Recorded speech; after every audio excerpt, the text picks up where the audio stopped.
కాకరకాయల్ని శుభ్రంగా కడిగి కొంచెం ఉప్పు పసుపు వేసి విడిగా కానీ లేదా కుక్కర్లో కానీ పెట్టి ఉడకబెట్టుకోవాలి. తినే శనగపప్పు, ఎండుమిరపకాయలు, ఎర్రగడ్డలు, ఉప్పు, కొబ్బరి మిక్సీకి వేయాలి. మెత్తగా అయిన తర్వాత తీసి పెట్టుకోవాలి.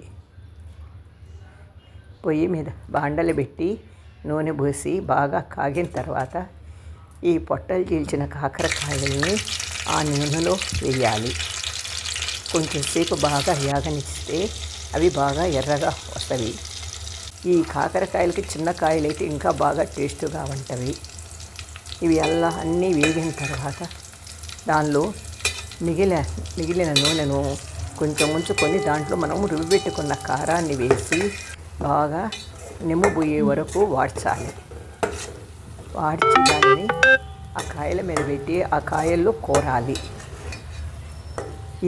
ఈ కాకరకాయ కారం 10 రోజులైనా నిల్వ ఉంటుంది. వేడి అన్నంలోకి చాలా రుచిగా ఉంటుంది.